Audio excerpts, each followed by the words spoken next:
because I didn't have a mentor. I don't want the next generation of techs feeling as though they have nowhere to go if they want to change, or if they're burned out, or they don't know how to advance in their career, they can't afford it. We have so many options. So I definitely want to help build that career with them and show them the different paths that they can take. The veterinary profession is a very special field. It is not without its challenges. In my conversation with Adrienne Kruzer, Adrienne goes deeper into some of the challenges of veterinary technicians that I hadn't fully understood. Adrienne has had an interesting career journey where she's really had to pivot. And now she's working at the Veterinary Emergency Group, VEG, focused on supporting veterinary technicians and making this profession all the better. For more conversations like this, make sure to subscribe to the YouTube channel. And for the full conversation, including Adrienne's personal career journey and final four questions, take a listen to the podcast from your favorite podcast platform. Now, on to Adrienne. I love talking to the baby techs at the schools and seeing their passion and excitement before they get this jaded, exhausted perspective on things, which is really sad because there are some great things happening in our profession, but there are a lot of things that still need to change. We have an issue, as you said earlier, that the turnover rate is quite high. Within, I think you said 5 years is when we start to really lose a lot of technicians. Mm. What are some things that we can do to improve that turnover?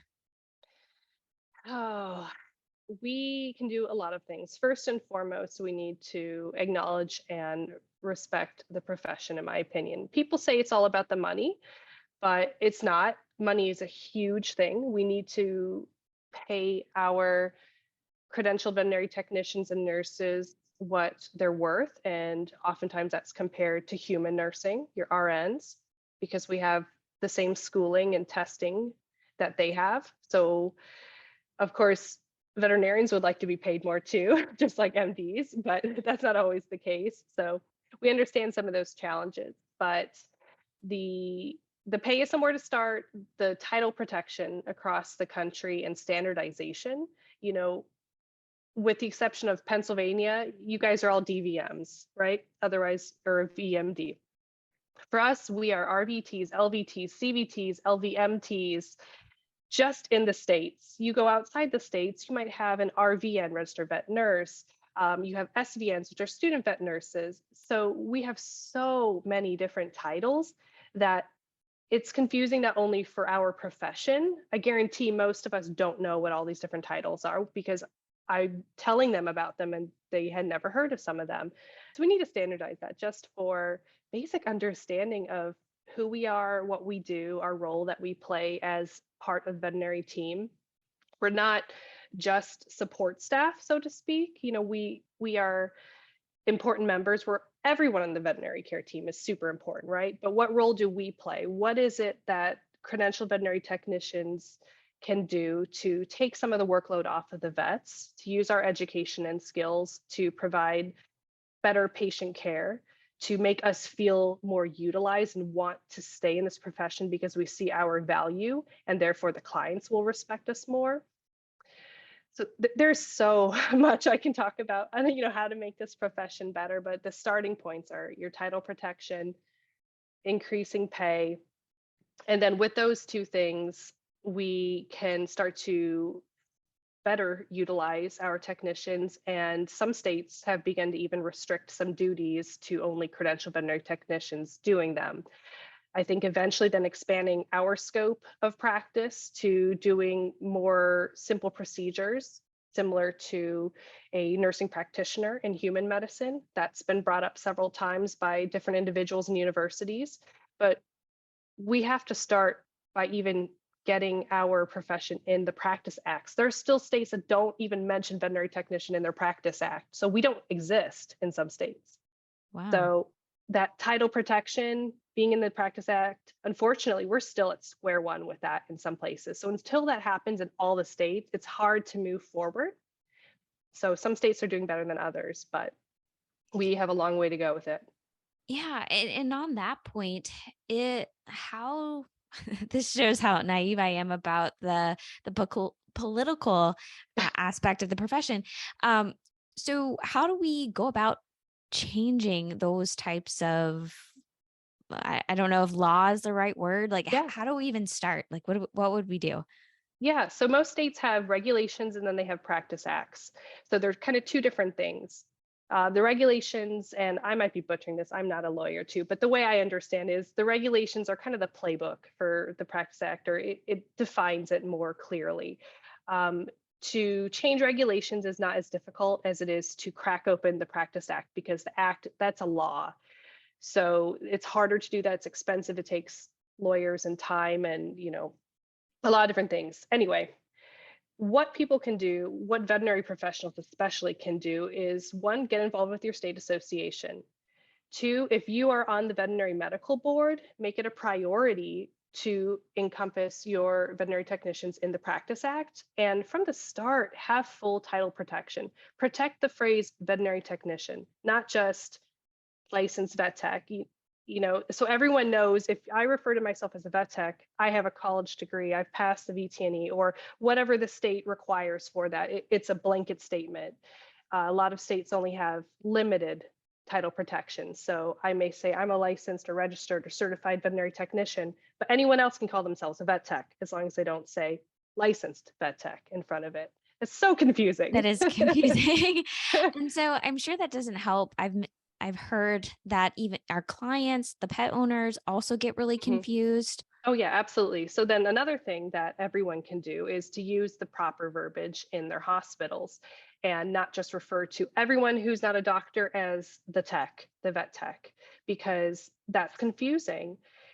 We're not trying to degrade anyone's role. Everyone just has distinct roles. So call them what they are. Just because I can run circles maybe around some baby vets doesn't mean I'm going to call myself a doctor. I respect your title. I would hope that a veterinary assistant does the same. Maybe they have been in the business twice as long as me and can do things twice as well as me, but the credentials are the credentials. We need to all respect each other's titles because that helps to maintain standards for patient care as well as safety and educating the public, and so they understand what is required of a veterinarian to be a vet, a veterinary technician to be a vet tech, a veterinary assistant to be a veterinary assistant. That's why certifications and the veterinary medical board, what have you, exist to maintain the safety and the standards, and that way there's some sort of jurisdiction. There's no liability otherwise of these people if the state board doesn't have any governance over them. So we have to be in the Practice Act, and the Vet Med board has to vote that in. So they're the decision makers. So anyone who's on the Vet Med board, please, please get us in your Practice Act. Here's your call. Right. That's or start getting involved if Yeah. that's something that you can help with. Going to the baby vet techs that you were talking about, I understand because I also get a lot of enjoyment going to vet schools and seeing the enthusiasm from the up and coming future veterinarians. So, what are some of the things that you tell the future veterinary technicians about getting into the profession? I tell them to be adaptable. So I'm often asked, what is the best attribute a vet tech can have? And I say adaptability, be able to pivot, not only because your own interests and desires and life goals will change over time, as I demonstrated. So don't be surprised by that because they will. I'm not the same as I was when I was 17 at 37. So be able to pivot and explore your new surroundings and interests, but also know that you have more than one option.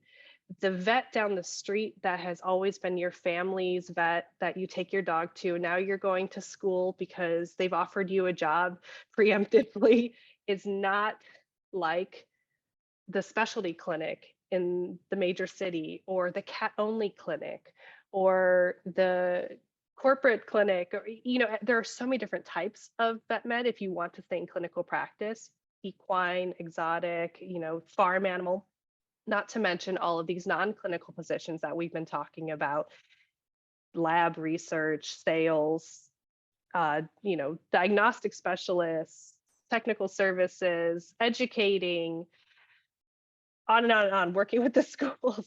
So I encourage them that if they're ever feeling as though they need a change or what they're doing isn't working for them, to try something different. Don't just quit and leave the profession, because that is what I've seen time and time again from people I know and don't know, saying I'm burned out, I need to make more money, or I need different hours, whatever the reason. There's another option within veterinary industry, medicine, for you to use your experience and your skills, no matter where you at, what stage you're at in your career. And we need those people. We need educated, credentialed veterinary technicians answering the pet poison hotline, or filing adverse events for a vaccine, or taking technical service calls for a Nutramax product.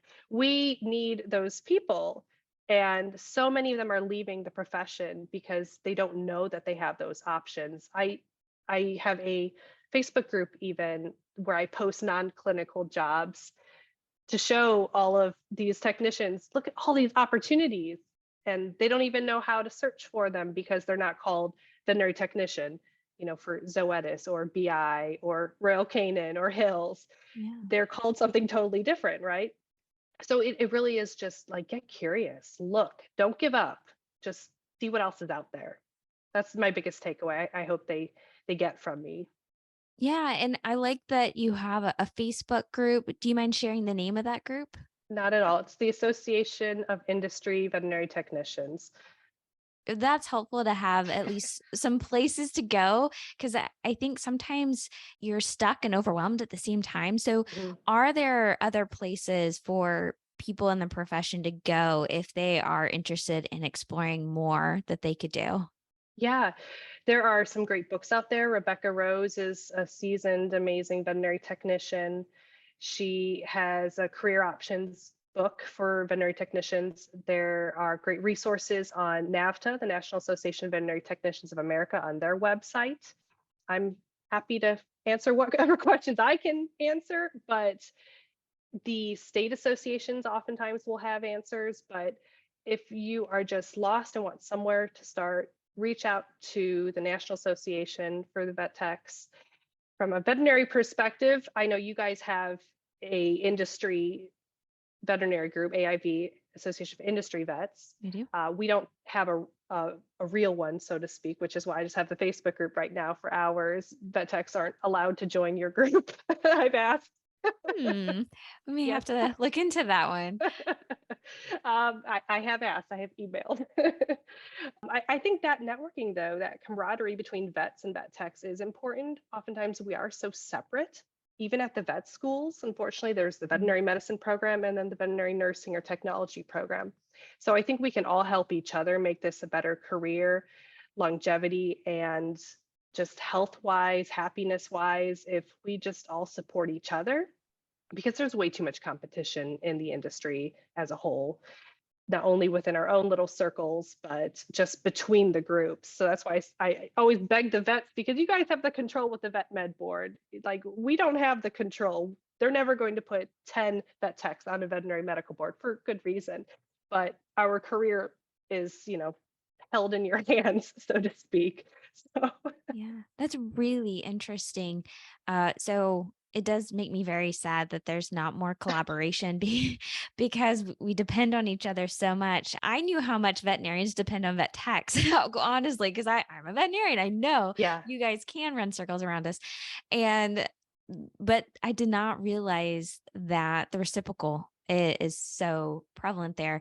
Do you have any ideas around how we can better collaborate between veterinarians and veterinary technicians? I think there are some movements happening with the AVMA allowing technicians to participate. That's a good start. I think when we are in all of the practice acts, then we will be seen as part of the Veterinary Practice Act then, because we will be identified and hopefully we'll have that title protection. So those are starting points. Otherwise, I think just day to day, in the hospital life, especially because that's where most of us work. More than 3/4 according to the last survey, at least that NAVTA did, of vet techs work in clinical practice in some capacity. So the hospitals are where it needs to begin. Most of us start there anyway. If we have interactions between veterinarians and veterinary technicians that are negative, that are disrespectful, that are looking down on them, or are not acknowledging them for their full education and skills, that full utilization, trust us to do what we went to school with. We understand that you are still liable for us, but like, give me an opportunity to show you that I can do this. So give your techs that opportunity to utilize them, and let them prove themselves, so to speak. It's just the day-to-day interaction. I've heard horror stories and I've experienced it where vets are throwing things at us because we aren't doing it fast enough, or they're taking out their rage from the client on us because they're going back and suddenly they're behind closed doors. And management, and I don't like to be that person that points at management saying they're the end all be all of making these changes, but unfortunately sometimes they don't do anything about it, or the vet that's doing it is the owner. So there's no one to hold them. There's no one to hold them accountable. So it's just the human decency. If you want to be called behind closed doors, Dr. Sprinkle, Dr. whatever, okay, that's fine. Like, we respect that. It doesn't have to be that we're all on a first name basis, but sometimes doing something as simple as acknowledging you for your first name, like, can I call you Megan? Like, we're human beings. We're both veterinary professionals. That's taboo to some vets. Like, how dare you call me anything but Dr. Sprinkle? It's just an idea. Like, let's just respect each other as veterinary professionals. But I think utilization is a big one. If you let me do my job, then you'll see that I'm valuable to you and I'll feel more valuable. And it's not going to make me feel as though I'm less of a person, or I guess not given the opportunity to do my job. Yeah, If that makes sense. absolutely. So unfortunately, those were some horror stories. Do you have some good examples? Maybe a story of where you've seen a really good example, maybe even at Veg, because I've heard great things about Veg. Yeah, no, Veg is amazing. Before I talk about that, because I don't want this to sound like a Veg commercial, Oh, but I do have to give props to the doctor that I worked with for almost 10 years up in Ohio, that I went through my exotics VTS application with, because he is hopefully going to continue that trust and utilization of technicians. So Dr. Krupka did a great job allowing me to use all of my skills, all of my knowledge, and we made a great team. And I was just texting him yesterday about something. I haven't been up there for over 6 years and we're still friends. But that type of relationship between your doctors and your technicians is so great for patient care. And I still stay in touch with some of my clients from up there, and it's been over 6 years. I saw one of them in Indiana. We had a drink together. She moved out of state. We stayed in touch. We had that type of team approach to our patient care that clients didn't see anywhere else. So that is, it's possible. We had it and it was amazing. And I love then that Veg is doing the same thing. We are treating our veterinary nurses, as we refer to them as in our hospitals, as a very valuable, important member of the team. We have our specific roles. We work alongside the doctors. We're all on a first name basis with everyone to just make it feel like family, not only for us, but for the customers. Yes, we acknowledge that, this is Dr. Bessler, this is whoever, but we're all friendly. We're all letting each other do what they're there to do. We even have a handbook, the Veg Manifesto, as we call it, where it basically says, let the doctors do what the doctors have to do, and it spells out what they do. Let the nurses do what they have to do. Let the assistants do what they have to do. So we give these instructions from pretty much day one to our new veggies, which are what we call our team members. I like that. More community building. Yeah. Yeah, so it's togetherness, it's transparency, it's communication, these things that are really important. And we're collaborating with things behind the scenes even. I work for headquarters, technically, since I visit the schools, and our veterinary veterinary medical team and then our veterinary nursing team work hand in hand. We have a chief veterinary nursing officer, which is the first company in the country to have that role, which means anyone who's involved in business understands the title chief, has a seat at the table, right? They get a say in what happens. Usually you have a chief veterinary medical officer, and then they make the decisions for the vet techs or vet nurses. We have our own person, our own CVNO, Chief Veterinary Nursing Officer, and that's Ken Yagi.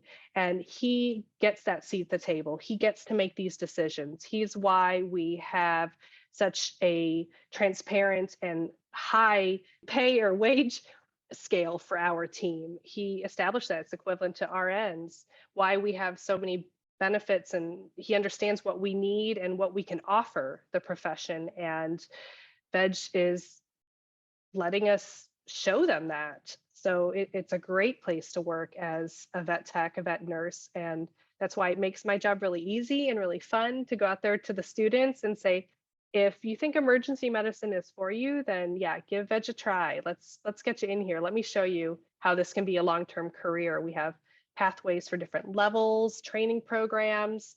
I was just talking to Karen Rosenthal, who works with our exotics, and it's amazing to still be involved with that and have conversations with my history. And that was kind of like a full circle redemption moment for her when I found out that she uses some of my online articles to educate our own veg doctors. Like, oh, I do know what I'm talking about, even if I don't have my VTS.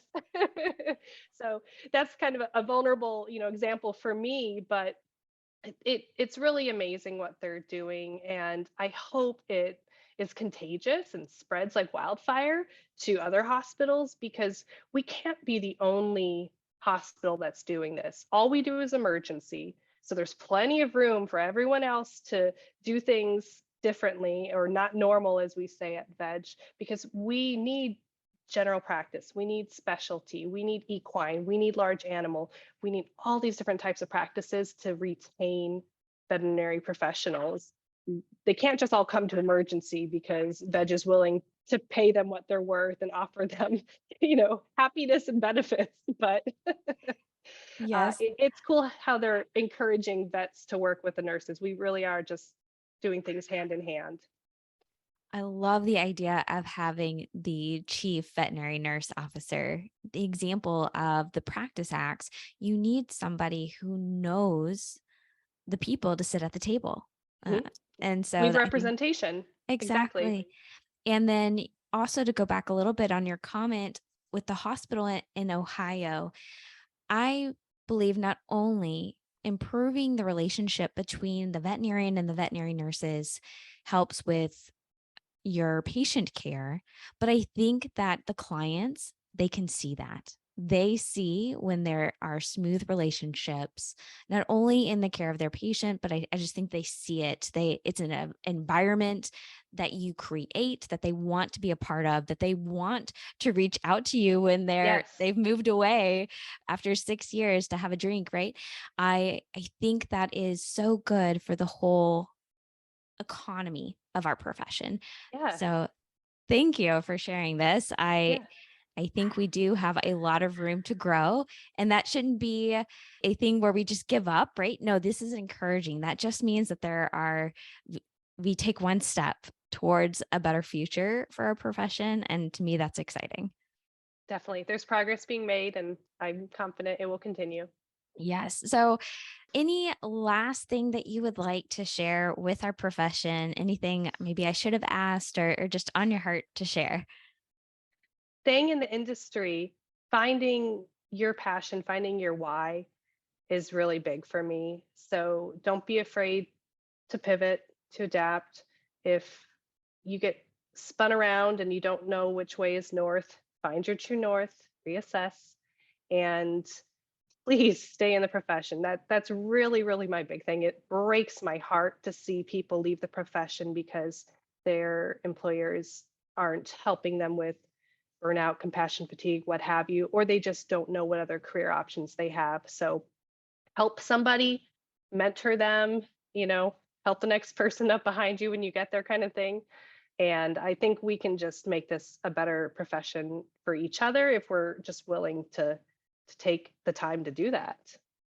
Yeah. And I think for the veterinarians out there as well, I think you can also reach out to those organizations we talked about to better learn how to support your veterinary nurses. So I think we all have a role to play there to keep our veterinary nurses in the profession. This has been the Vet Life Reimagined podcast. Whether you are listening or watching on YouTube, I hope you enjoyed this conversation. Please make sure you are subscribed to catch all these amazing people in our profession. Also, send this episode to someone you think who would appreciate it. Have a recommendation for someone who would be a good guest? Please reach out on LinkedIn, Instagram, or Facebook. There aren't that many Dr. Sprinkles. Until next time, Vet Lifers.